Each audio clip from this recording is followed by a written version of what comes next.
Well, hello, and a very warm welcome back to the Andrew Eborn Show. It's my favourite part of the show. We go all the way down to South Africa to see my good chum. I can call you that now. Errol Musk, how are you, Errol? I'm okay, thank you. Yeah, Good, not too bad. And I'm incredibly busy as always. Everybody's wanting a piece of you, aren't they? yeah, they seem to. I don't know why. Honestly, I don't know why. No idea why.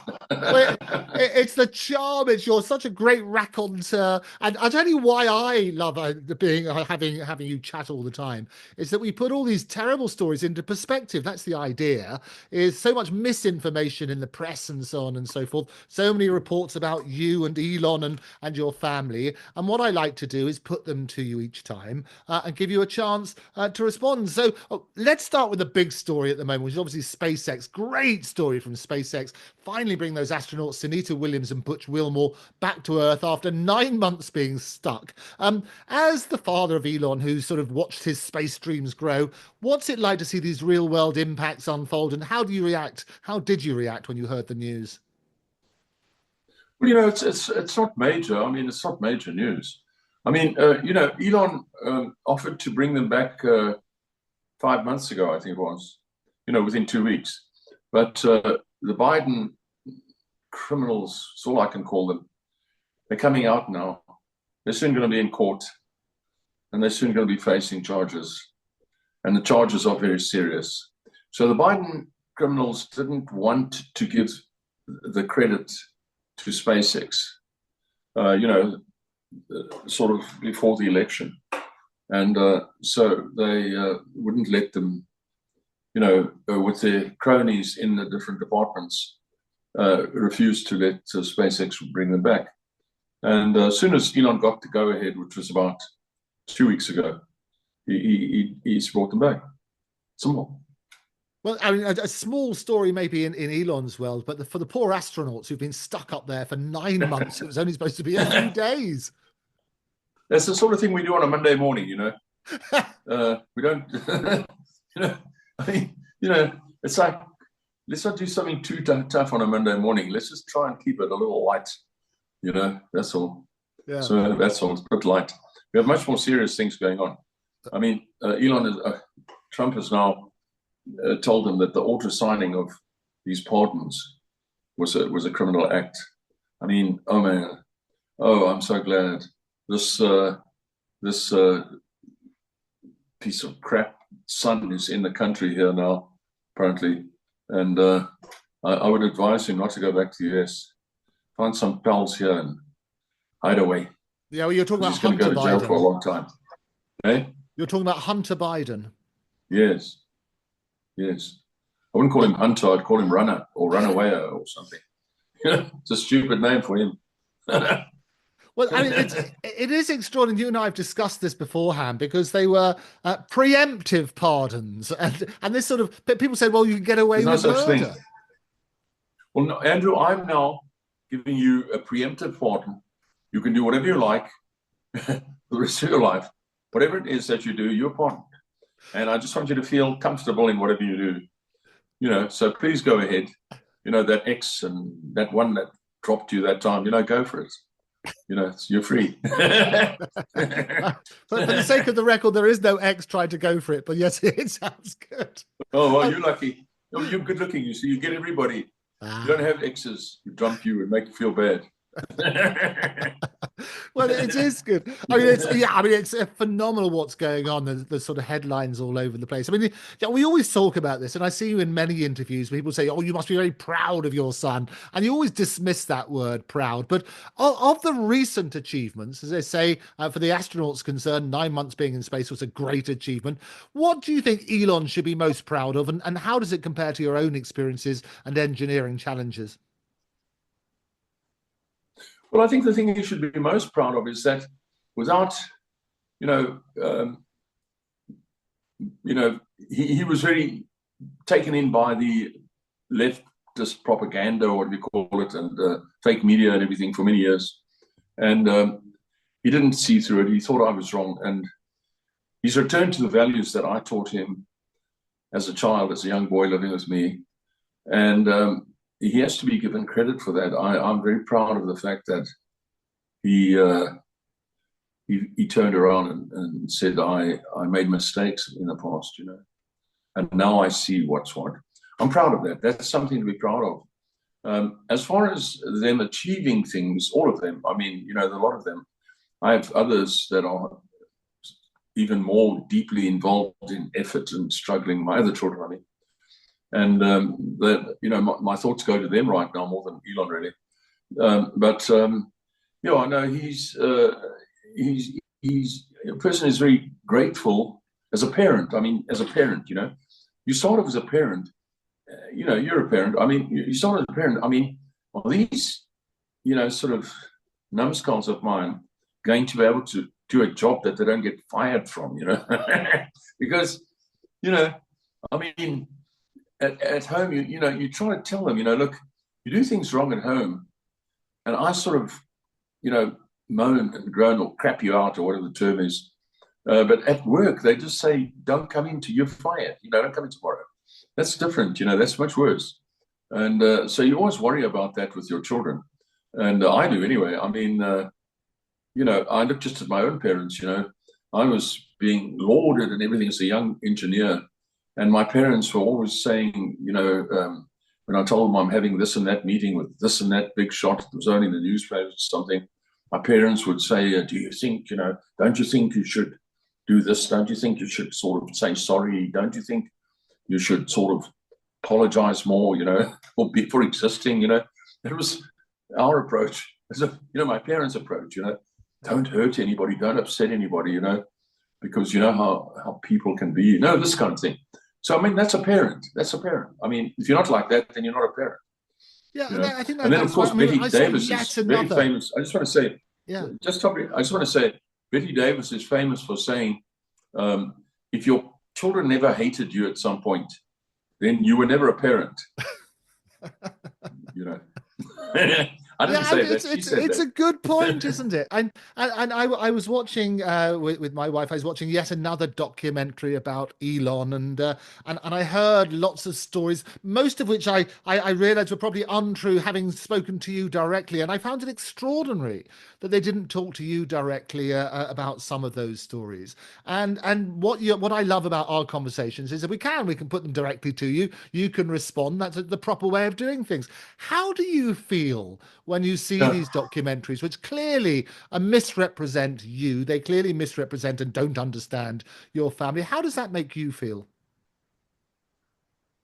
I don't care. I mean, if you've been through high school, a co-educational high school, particularly, I would say, you know everything about life. If you survived this 5 or 6 years at a co-educational high school in the West, let's say the Western, I imagine it's the same in other countries, I don't know. If you survive that, you go from the girls' point of view in a high school, they come to the conclusion, if they don't get their way with you, you must be gay, and so you walk around with that, and then you've got the other boys who seem to think you're not doing too well, or rather you're doing too much better than they are, and they would like to have a fight with you, which means, would you please meet us in the boxing ring? I want to beat your brains out. And so a high school is a sort of mini lifestyle, a mini community, a mini world. So if you've been through that, you know a lot of things by the time you come out, and if you in any way shine, you know all about it by the time you come out. When you get into, I'll just take this one. When you get into the world outside, it helps all those lessons that you had. And, in the schools I went to, for example, the boys were caned. They were caned. I mean, caned, where they were left railway tracks on your backside for 3 or 4 days. I don't know if you know what that is. Oh, no, absolutely. They used to have that at my school. Terminal points. Yeah. Yes. So anyway, the world outside is, a bit like that. And, you just take it. I mean, if on the other hand, if it's true, if somebody comes up with something that's true, the thing to do is somehow to try, I suppose, and apologize for it. I don't know how you would do it, but you sort of apologize if they said something that's completely true, you know. Right. And you say, I made a mistake at that point in time, and please forgive me, I'm trying to be a better person, or something like that. You know, but if it's not true, well, then why waste your time with it? Well, I don't know, but it's like, I mean, some of them are defamatory. Some of them clearly I would find very upsetting. Known you for, well, for some time now. We've had lots of these great conversations unpacking a lot of the untrue stories in the media. And I felt for you and your family. I thought it was wrong of the documentary makers not to at least reach out to you to get your side of it. And it's that search for the truth, as I say, not taking either side. The only mistress we should have is the truth, isn't it? Well, you know, the book that this Isaacson guy wrote is absolute junk. It's junk from one end to the other. I mean, I don't know what this guy was doing. They said he did Steve Jobs biography. I mean, this guy is useless. He's totally useless. And the stuff he wrote is nonsense. You know, he took some sort of rumor rubbish here and there and actually put it in print. I mean, the guy's ridiculously stupid. And you know, I pity anyone who was stupid enough to buy that book because it's very expensive. On the other hand, the second biography written by a man by the name of Michael Flismus, called Risking It All, is actually fairly accurate. And it never got much publicity, but it's fairly accurate. I have a copy, and I was quite amazed at the relative, you know, because he never interviewed me, Michael Flismus. He asked me to interview, and I said no.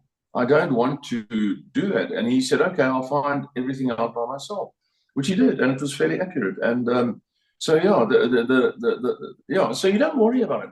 I mean, if you're going to worry about somebody going around saying that, you know, Andrew Eborn, you know, Eborn is you know, he's a closet this or that or something like that. And it's not true. Well, I mean, you just thank them for the publicity. Well, thanks for the publicity, fellows. You know, thanks. Appreciate that. Well, it's also Oscar Wilde who said the only thing. Oscar Wilde, wasn't it, Errol? Said the only thing worse than being talked about is not being talked about. So I guess if that's the sort of reaction to it, yeah. It is interesting. But look, I mean, a couple of the big stories at the moment. Oscar Wilde, such a brilliant. Oh, fantastic! A wonderful wit, and you share that great sense of humor as well. Yeah. No, he's way beyond a wonderful wit. He said, for example, this: the truth is sometimes plain, but it is never simple. Now, if you can understand that, yeah, then you can understand a lot of things. Yeah. You see? No, absolutely.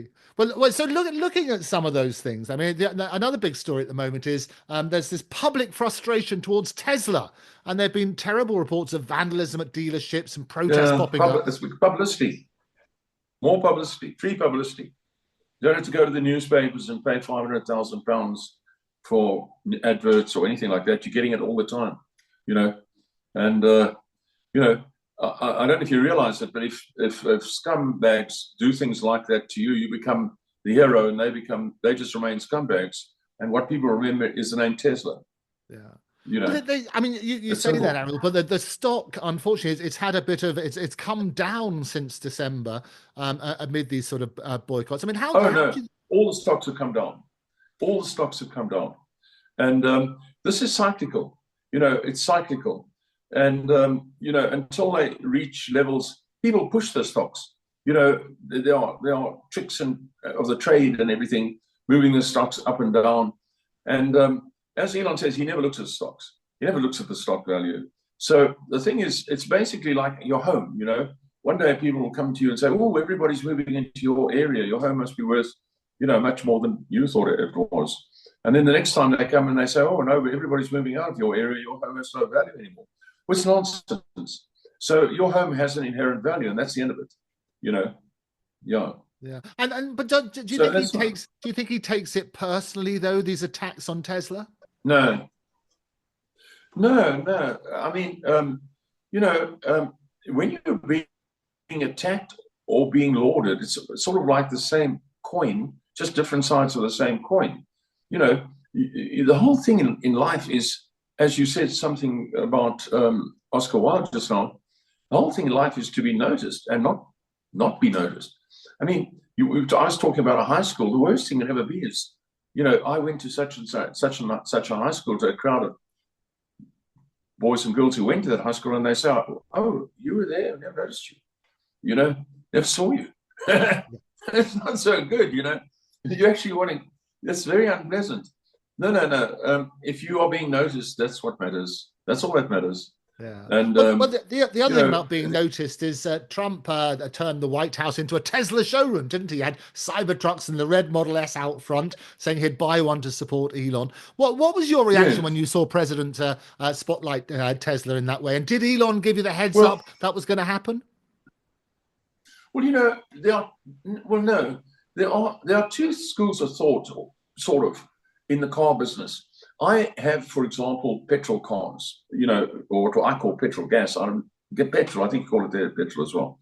And, I'm sort of petrol head, I mean, I like it. I like the petrol head. I like changing gears. I've just driven my little Peugeot sports car. It's a convertible to Cape Town and back at 150 kilometers an hour all the way and back. And, it's terrific. I mean, going through the gears and all that sort of stuff. When you have say an electric car, it's not so interesting. It's not as interesting. You sort of, it drives for you, it does everything for you. So there's two schools of thought. There's the people like, I imagine Trump being my age and from my generation, we like the Mustang, and then my personal favorite is that boxy looking Aston Martin that came out once. It looks like a Mustang, a bit like a Mustang. And, if I could get one, I'd like, okay, well, I can sell one kidney and then I could have, then I can buy one, But yeah, so there's two schools of thought. So Trump was of that sort of school, and it's very hard. It's sort of ingrained in you, But he's realized he can't fight, progress, and so he's made it. He swallowed his pride and, sort of said, okay, I'll drive an electric car. Yeah. Another thing about driving an electric car is that once you start driving an electric car, it's very, it grows on you, I mean, you sort of look at people in petrol stations as you drive past with sort of wonky eye, what are you doing there? What's all that crowd around that petrol station? You don't really know what they're even there for. You've forgotten, oh yeah, they're buying petrol. Oh, that's right, I remember now. Absolutely. Well, the Tesla showcase, if you like, at the White House, it coincided with the retaliatory tariffs, didn't it? Basically happening at the moment. How do you think Elon's navigating this tension between the global needs of Tesla and his loyalty to Trump? Well, people adjust. I mean, people adjust to all these things. At the moment in this country, when you buy a car, you're already paying about 90% of it is taxed to this hopeless government. I mean, it's ridiculous. So, it's just taxes. I mean, I was amazed once to be in England at Piccadilly Circus area, and I saw the new Mercedes-Benz coming out in 1990, sort of like a Mustang-looking one, convertible. I looked at this thing, oh, this is terrific. And I went in to look at it, and they said, if you take an FOB, it's 100,000 francs. Oh, no, not francs, Deutschmark. So then I thought, what? That's ridiculous. What do you mean? Can't be that. It must be like 300,000. No. Oh, no, that's FOB. It's when you get it to your country that it becomes 300,000. If you follow what I mean. Yeah. Anyway, so tariffs, we all have that misery. And, so what can you do? At the other, I just wanted to say about these tariffs that Trump's talking about.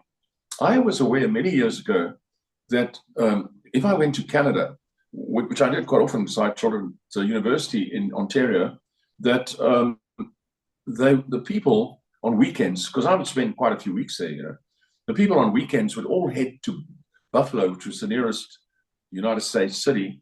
They cross the border on a Saturday morning. They come back late on a Saturday evening, and they have their trunk loaded with groceries, whatever it is they want to, anything, kettles, toasters, whatever they needed, and the car is like loaded, and and then they have to get back through They don't have any trouble with the American customs. They have a problem getting back into Canada. And then, I did this a few times with people, and the Canadian custom guys would like sort of turn around as you came in because they were trying to help, and say, gee, look, there's a bird in the distance, and then you would say, yes, and then you're all looking that way, and then you drive through, you see. And you know what I mean? So that they didn't stop you. They're really nice because it was so much better for the Canadians to spend their loonies or whatever they call their money on the American side. They get so much more value, than they did on the on the Canadian side. And that was because Canada charges incredible tariffs then on American goods. I was told, for example, if you bought something in the dairy line, let's say in America, and then compared to what you'd pay for it in Canada, it was 3 times more expensive in Canada because of the tariff. So the tariff on an American, whatever it is, would be 3 times as much on cheese or something like that, And I said, really, so that's the thing. So Canada's been charging the United States tariffs through the roof for years. And because Canada's viewed as a sort of weak neighbor, they just put up with it. Right. I mean, I always thought, from Trump's point of view, it's a negotiating tactic, isn't he? He said tariff is that most beautiful word, but he's basically trying to negotiate deals around the world. It is the art of the deal, isn't it? Well, yes. I don't know what, I think what gave rise to tariffs, I'm not sure what, all I know is that they've been ripping off the Americans. There's no question about that. And in order to keep going, the Americans have been borrowing against their own country to keep everybody happy. So you've got the European Union charging the US 3 times the tariffs that what they are charged. The other way around, and that's not right. That's not right. I mean, the European Union as a group is as big as the United States. They are fleecing the United States. They're a bunch of crooks, really. They're a bunch of what we call scallops, bad. They do that to the Americans because the Americans are kind and decent people, and they try to help, if you know what I mean. The Americans never. I was talking to an American station the other day, a bunch of Democrats actually, and they were moaning at me. But I was saying, the Americans, they'll give and give and give. They don't take. And the last thing they'd ever think of is going to another country and asking for financial help, if you know what I mean. They'd rather die. They'd rather, all die than ask another country to give their money to them. It's really weird, actually. You know what I mean? Yeah.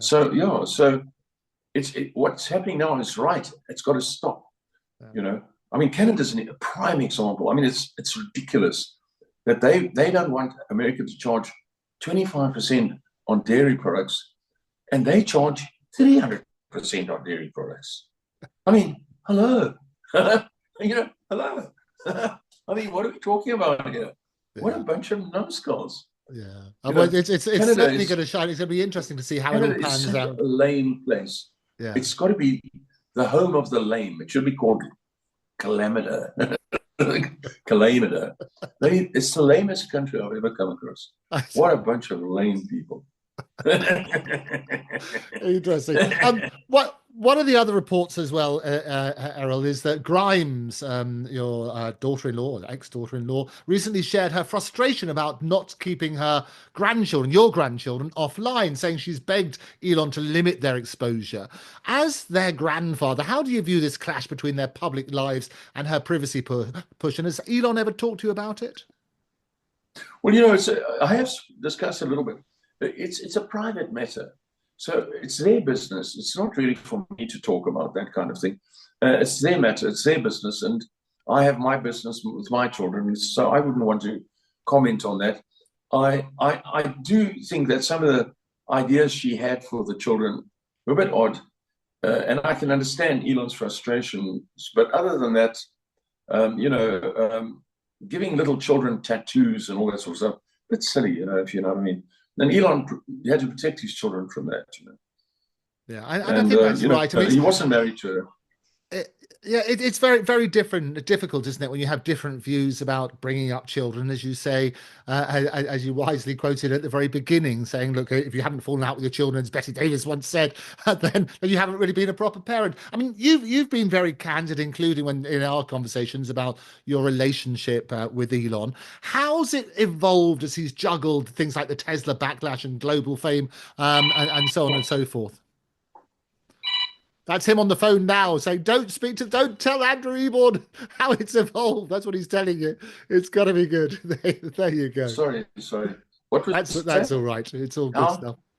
Yeah, I mean, how's your relationship evolved? I mean, he's obviously in the spotlight What was even the more question? now. How is our relationship Evolved, yes. I mean, with you've Elon? obviously had these recent things. Has it brought you closer together now that you're basically he's so close to Trump? He calls it tech support and so on and so forth, and he's got his own troubles trying to navigate those. Have you found your relationship has strengthened as a result of those? And do you give him sort of Well, fatherly advice on these things? we don't have any problems. We don't have any problems at all. Nothing. I mean, I needed to purchase something. I didn't really need to purchase it, but I mentioned it, and I looked at my account this morning, and the money's there. So you don't just send me the money for it. So that's personal, and I don't like to really share that, but I will share it. But because I don't really have to say to him, hello, how are you? How was your week? And he says, how was your week, Dad? I do that with the girls. Unfortunately, with the girls, it's quite the opposite. It's quite the opposite, the girls. It's long talks, which go on for like an hour, and you keep you actually can do. Or I shouldn't say this. You can do all your planning for the next 2 weeks during that conversation, with your daughter. She tells you all her problems, but at the same day, at the same thing, I mean, it's quite nice to talk to your daughters. Sons are like, yes, no, I don't think so. Goodbye.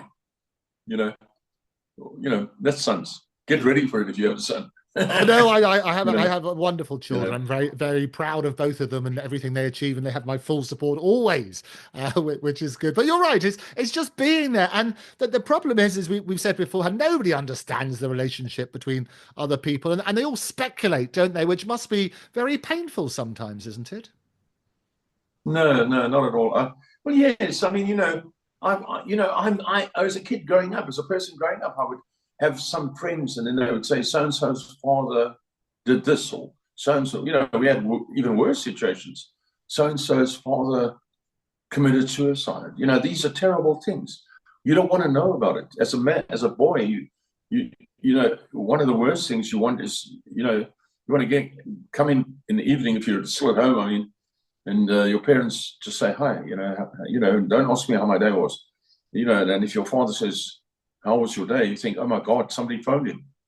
You know, somebody must have got hold of him. Yeah. Oh my God, why is he asking me that? Somebody's been in touch with him. And you start thinking, ooh, what am I going to say here? Because now lie. It wasn't me. It wasn't me, and all that. No, the relationship between men is different to the relationship between women and men. Yeah. I would say. No, it's very interesting. I mean, the other big story happening here at the moment is the big conflict between Nigel Farage and Rupert Lowe. And Elon's very publicly taken a strong stance in favour of Rupert Lowe. And you said, Nigel, you said on this very programme, Nigel, you don't think is up to the job.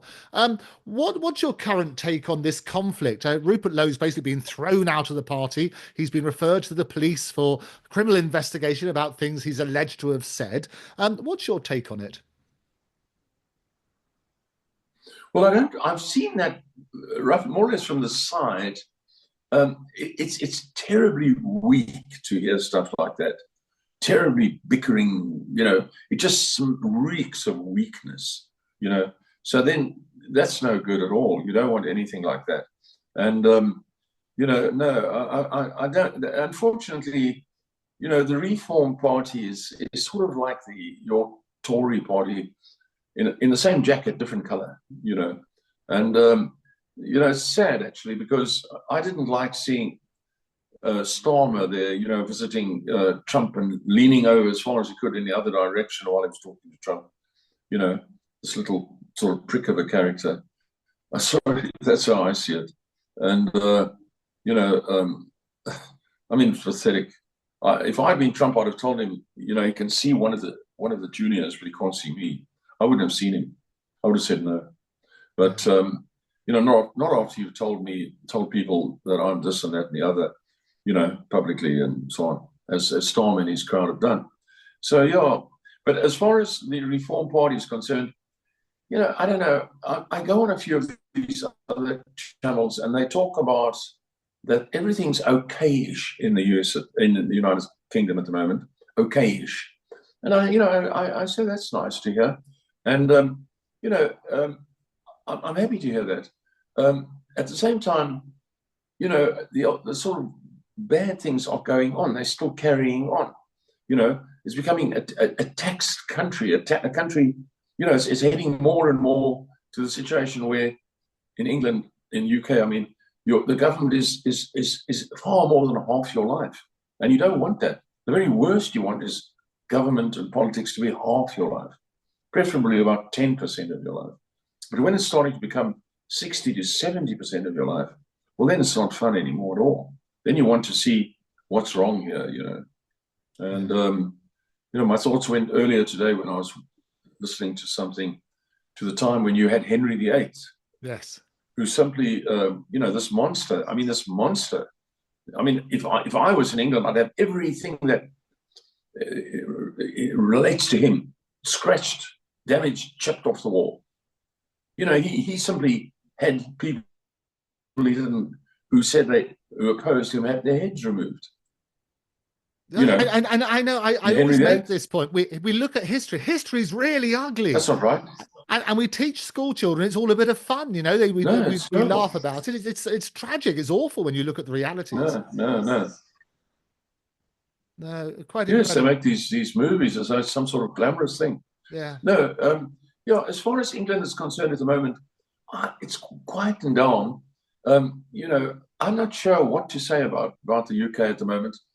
I have no idea what to say, except I thought by now Starmer would have done so many bad things. He would have been removed or had to have called an election of some kind. That's what you said. Maybe you he's said improved. to me, I don't know. We had a bet he was going to be out by February, I think you said, and having a look at that. But I agree with you with the way he was groveling up to Trump. It was embarrassing, wasn't it? Well, yes. I mean, if I were him, I would have first. Maybe he did. I would have apologized. I would have said, "Look, I'd like to apologize for the things we said about you. Maybe he did. I don't know. Maybe he did. Well, he should have done it publicly. Zelensky made the mistake of that appalling thing in the White House there, and he had to sort of come back groveling, didn't he? Yes, it looked like that. And then of course I did see that the next day he went off after Trump said no more weapons to Ukraine. Off he went the next day and addressed the rest of those Davos people that call themselves, elected politicians of some kind, that we're now going to scrape the barrel and find everything we've got weapon-wise for Ukraine. And we're going to send it to Ukraine so that we can keep this war going. We want this war to keep going. And then if you've got half a brain, you start to realize, hey, wait a minute. Why are they doing this? They're hiding something. They're terrified that this war should stop. Yes.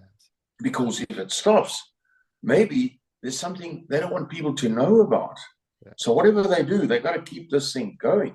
Yeah. You're absolutely right. You've got to ask yourself why they want to keep it going. What are they trying to hide? Who benefits from war carrying on? And as I say, I think Trump's really focusing. He wants the Nobel Peace Prize. He wants to be the president who brings peace.